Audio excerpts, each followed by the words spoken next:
ये देखिए घूर्णन गति के समीकरण। जिस तरीके से रेखीय गति में गति के तीन समीकरण होते हैं, v बराबर u plus A T, s बराबर U T plus half A T square और v स्क्वायर बराबर यू स्क्वायर प्लस 2as। ठीक उसी तरीके से घूर्णन गति कर रही किसी वस्तु की भी घूर्णन गति के तीन समीकरण होते हैं, उन्हीं को निकाल रहे हैं। बहुत आसान है। अगर पहले रेखीय गति के निकाले हुए हैं तो बहुत आसान है यहां भी निकालना। जैसे कोई एक दृढ़ पिंड है, ये उसकी घूर्णन अक्ष हो सकती है। इस घूर्णन अक्ष के परितः ये घूर्णन गति कर रहा है किसी नियत कोणीय वेग ओमेगा से। मान लीजिए ओमेगा से घूर्णन गति कर रहा है। अब हम इस पर एक बल आघूर्ण लगाते हैं। वहां रेखीय गति में बल लगाते थे, यहां बल आघूर्ण हो गया। रेखीय गति में रेखीय त्वरण उत्पन्न होता था बल लगाने से, घूर्णन गति में बलाघूर्ण लगाने से कोणीय त्वरण उत्पन्न होगा, कोणीय वेग में परिवर्तन होगा। तो मान लीजिए किसी समय t में ओमेगा 0 से ओमेगा हो जाता है। जैसे रेखीय गति में किसी समय t में रेखीय वेग u से बदलकर v हो जाता है, तो यहां कोणीय वेग ओमेगा 0 से बढ़कर ओमेगा हो जाता है।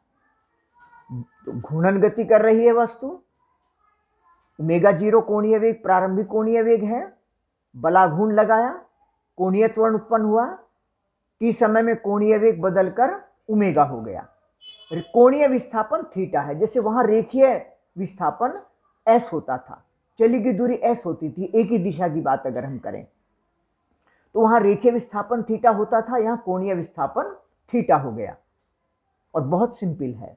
जैसे रेखीय गति में a बराबर dv by D T, a बराबर dv बाई डी टी, रेखीय गति में हमने कहा था a रेखीय त्वरण की जगह कोणीय त्वरण, dv बाई डी टी कोणीय वेग परिवर्तन की दर D omega by D T, D T इधर करेंगे तो डी ओमेगा बराबर alpha D T.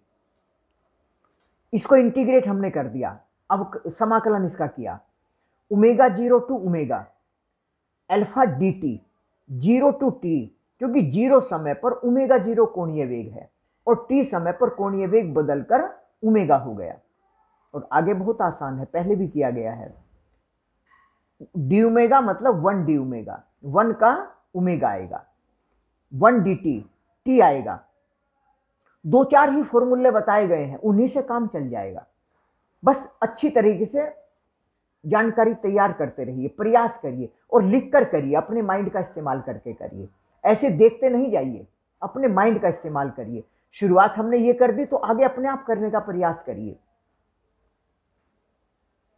Lower limit upper limit t minus 0, तो ये आ जाएगा ओमेगा माइनस ओमेगा 0 बराबर alpha into T.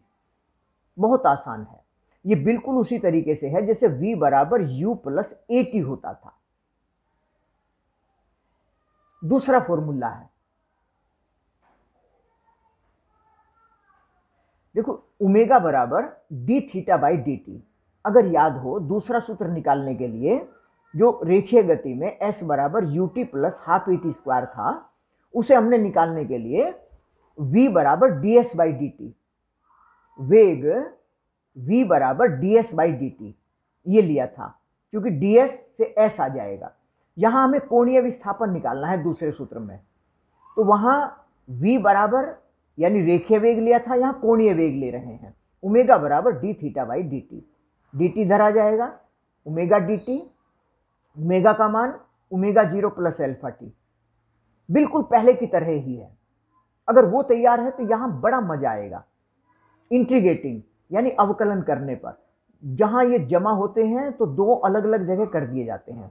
0 to T limits लगा दी हमने, alpha D T, D theta मतलब 1 डी थीटा यानी कि थीटा आ गया, ओमेगा 0 टी कॉन्स्टेंट है स्टार्टिंग वाला बाहर लिख दिया, अल्फा कॉन्स्टेंट है, टी डी टी, टी मतलब टी की पावर 1 डी टी, तो एक्स की power N D X, X की पावर एन प्लस 1 बटे एन प्लस 1 होता है। तो ये टी की पावर 1 प्लस 1 बटे 1 प्लस 1 यानी टी स्क्वायर बटे 2 हो गया। और फॉर्मूला आ गया थीटा बराबर omega 0 T plus alpha 1/2 alpha T square. ये बिल्कुल उसी तरीके से है जैसे एस बराबर U T plus half A T square. ऐसे तीसरी जो समीकरण थी उसको निकालने के लिए हमने कहा था कि दोनों सूत्रों का प्रयोग कर सकते हैं। दो सूत्र कौन कौन से हैं? जैसे रेखीय गति में अगर ध्यान करें तो रेखीय गति में a बराबर dv बाई डी टी होता था, उससे शुरू कर सकते हैं, या v बराबर ds बाई डी टी होता है, उससे भी शुरू कर सकते हैं।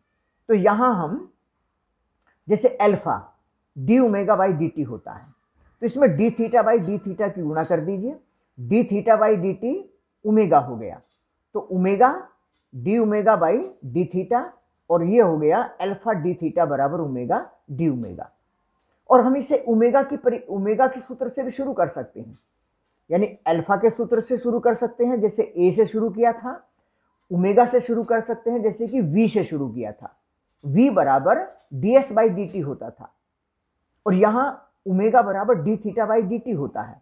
अब D theta by D T है तो D omega by D omega, गुणा भाग कर दीजिए, D omega by D T alpha हो गया, तो ये बच गया alpha D theta by D omega.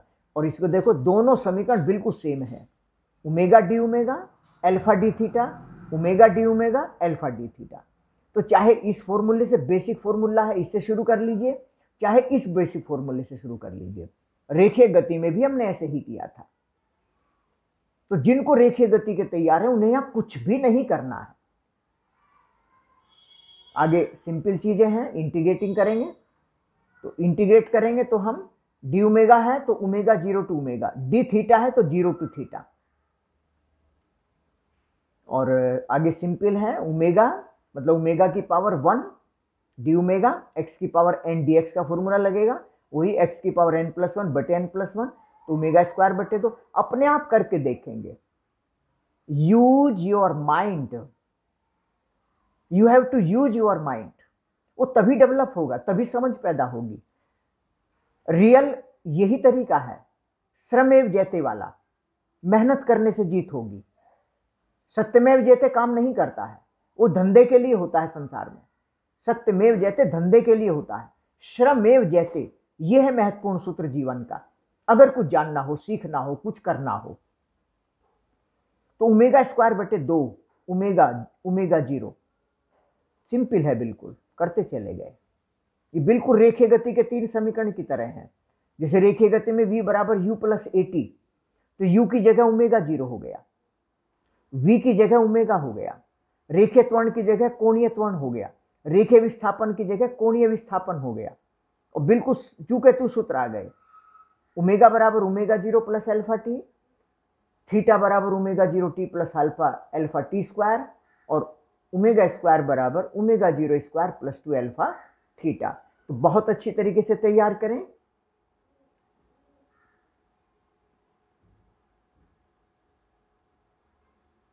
जिस तरीके से संवेग संरक्षण नियम होता है, संवेग संरक्षण नियम मतलब रेखीय संवेग संरक्षण नियम, क्योंकि वहां रेखीय गति ही पढ़ी जाती है जहां संवेग संरक्षण नियम हम प्रारंभ में पढ़ते हैं। तो यहां वो रेखीय संवेग संरक्षण नियम था, ये कोणीय संवेग संरक्षण नियम। घूर्णन गति में, घूर्णन गति या कोणीय गति ये एक ही बात होती है। तो जैसे यहां है, ये रस्सी है, पाइप है, R1 लंबाई है, M द्रव्यमान का पिंड है, ऐसे वृत्ताकार मार्ग में घुमाया जा रहा है रेखीय चाल V1 से। अगर हम डोरी को छोड़ दें तो ये R2 इतनी लंबाई की हो गई, तो क्या होगा, R2 यानी अब ये M द्रव्यमान का पिंड R2 यानी ज्यादा त्रिज्या के वृत्ताकार मार्ग में घूर्णन गति कर रहा है, और जड़त्वाघूर्ण I बराबर mr स्क्वायर होता है। पहले जड़त्वाघूर्ण I1 mr1 स्क्वायर था, बाद में हो जाएगा I2 mr2 स्क्वायर, क्योंकि R2 ज्यादा हो गया इसलिए जड़त्वाघूर्ण ज्यादा हो गया। और देखिए इस पिंड पर हमने, अगर हम डोरी को ऊपर नीचे भी करें तो इस बल का, लगाए हुए बल का घूर्णन अक्ष तो ये है, तो बलाघूर्ण 0 हो जाएगा। बल इसी दिशा में लगेगा, ऊपर खींचे या नीचे करें तो बल की क्रिया रेखा पर घूर्णन अक्ष से लंब दूरी, घूर्णन अक्ष यही है, तो 0 दूरी हो गई, यानी बलागुण 0 होगा। और बलागुण 0 का मतलब है कि कोणीय संवेग इसका नियत रहेगा।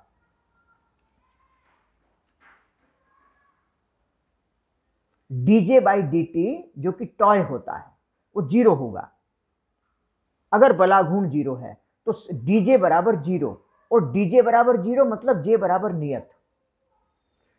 अगर हम इसका डिफरेंशिएशन करेंगे तो 0 आएगा, क्योंकि कांस्टेंट का डिफरेंशिएशन 0 होता है और 0 का इंटीग्रेशन कांस्टेंट होता है। तो dj 0 j नियत, और j नियत मतलब i इंटू ओमेगा नियत। तो i1 ओमेगा 1 बराबर i2 ओमेगा 2। तो ये बहुत अच्छी तरीके से तैयार करें, बहुत साधारण सी चीजें हैं। कोई प्रॉब्लम हो तो पूछ लें। जैसे कोणीय संवेग J बराबर रेखीय संवेग का आघूर्ण, रेखीय संवेग mv, उसका आघूर्ण r, तो r cross p, J vector r cross p अगर निकाल कर देख लिया है तो ये बहुत आसानी से बहुत अच्छी तरीके से याद हो जाएगा। निकाल कर नहीं देखोगे तो फिर तो डाउट बना रहेगा माइंड को कि ये पता नहीं p क्रॉस r था कि r क्रॉस p था।